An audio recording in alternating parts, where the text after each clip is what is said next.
Shalom saudara-saudari, selamat bertemu kembali dalam santapan firman Tuhan hari ini, Selasa, Minggu Suci 15 April 2025. Injil renungan kita dari Yohanes bab 13 ayat 21 hingga 33 dan 36 hingga 38. Mari kita sama-sama dengarkan. Di dalam perjamuan Paskah dengan murid-muridnya, Yesus sangat terharu lalu bersaksi, "Aku berkata kepadamu, sesungguhnya seorang di antara kamu akan menyerahkan aku." Murid-murid itu memandang seorang kepada yang lain.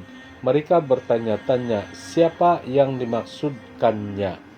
Seorang di antara murid-murid Yesus, yaitu murid yang dikasihinya, bersandar dekat kepadanya di sebelah kanannya.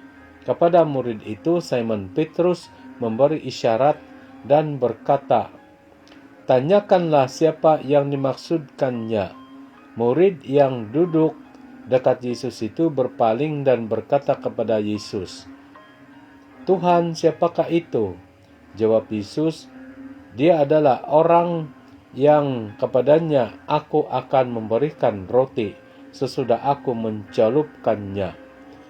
Sesudah berkata demikian, Yesus mengambil roti, mencelupkannya, dan memberikannya kepada Yudas, anak Simon Iskariot. Dan sesudah Yudas menerima roti itu, ia kerasukan iblis. Maka Yesus berkata kepadanya, "Apa yang hendak kau perbuat, perbuatlah dengan segera." Tetapi tidak ada seorang pun dari antara mereka yang duduk makan itu mengerti apa maksud Yesus mengatakan itu kepada Yudas. Karena Yudas memegang kas, ada yang menyangka bahwa Yesus menyuruh dia membeli apa-apa yang perlu untuk perayaan itu, atau memberi apa-apa kepada orang miskin. Yudas menerima roti itu, lalu segera pergi. Pada waktu itu hari sudah malam. Sesudah Yudas pergi, berkatalah Yesus, "Sekarang Anak Manusia dipermuliakan, dan Allah dipermuliakan di dalam Dia.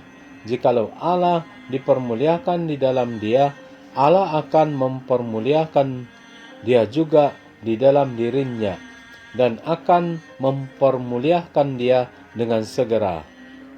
Hai anak-anakku, tinggal sedikit waktu saja aku bersama kamu. Kamu akan mencari aku, dan sama seperti telah ku katakan kepada orang-orang Yahudi, ke tempat aku pergi tidak mungkin kamu datang. Demikian pula aku mengatakannya sekarang kepada kamu." Simon Petrus berkata kepada Yesus, "Tuhan, kemanakah engkau pergi?" Jawab Yesus, "Ke tempat aku pergi, engkau tidak dapat mengikuti aku sekarang, tetapi kelak engkau akan mengikuti aku." Kata Petrus kepadanya, "Tuhan, mengapa aku tidak dapat mengikuti engkau sekarang? Aku akan memberikan nyawaku bagimu." Sahut Yesus, "Nyawamu akan kau berikan bagiku? Sesungguhnya aku berkata kepadamu, sebelum ayam berkokok, engkau akan menyangkal aku 3 kali." Injil Tuhan. Terpujilah Kristus. Saudara-saudari, Injil sebentar berlalu menceritakan perjamuan Paskah Yesus dengan murid-muridnya. Saya tertarik dengan kata-kata Yesus, "Jikalau Allah dipermuliakan di dalam Dia," maksudnya Yesus sendiri, Allah akan mempermuliakan Dia juga dalam dirinya, maksud dalam diri Allah. Kalau diluruskan, jikalau Allah dipermuliakan dalam Yesus, Allah akan mempermuliakan Yesus juga dalam diri Allah.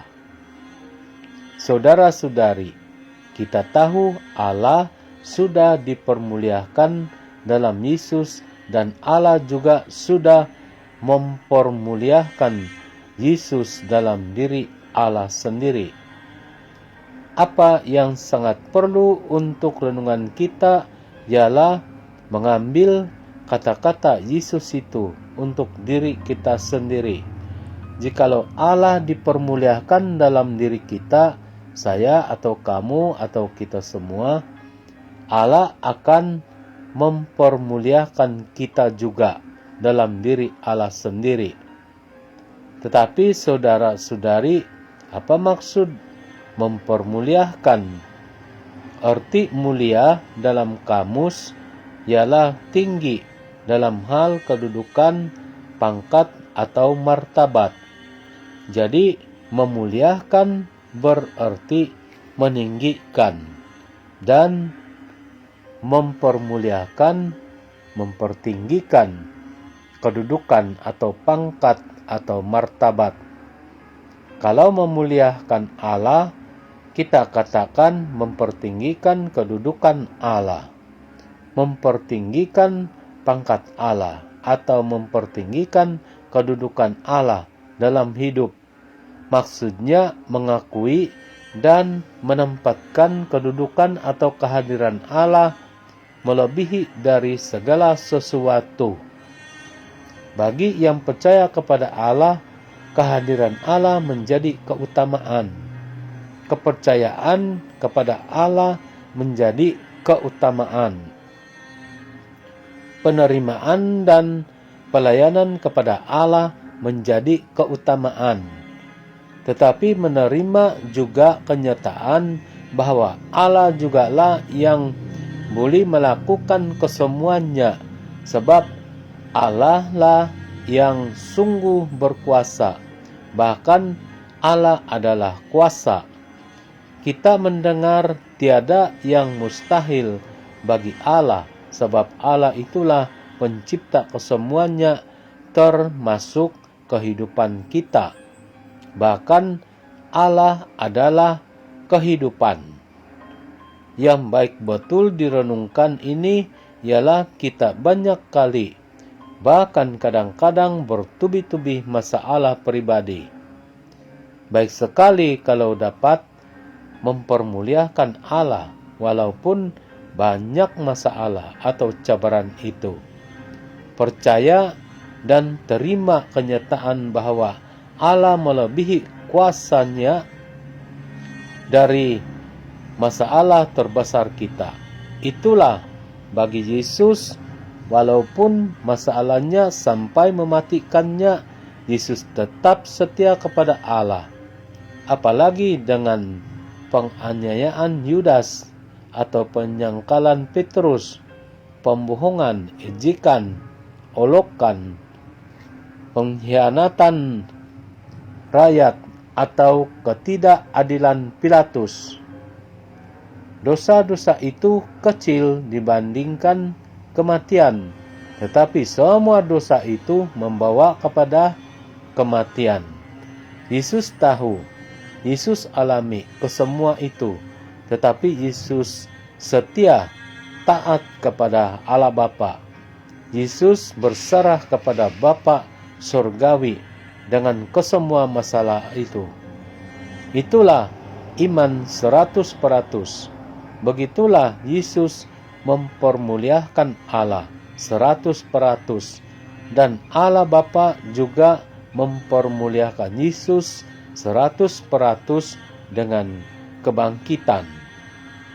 Adakah kita mempermuliakan Allah dalam segala masalah supaya kita bangkit dalam semangat sampai kita dapat bergembira dan bersukacita yang menyatakan kebangkitan kita dalam perayaan Paskah tahun ini? Itulah harapan dan doa kita. Semoga kita selamat bergembira dan bersukacita Paskah, Blessed and Happy Easter yang mendatang. Amin. Dalam nama Bapa dan Putra dan Roh Kudus. Amin.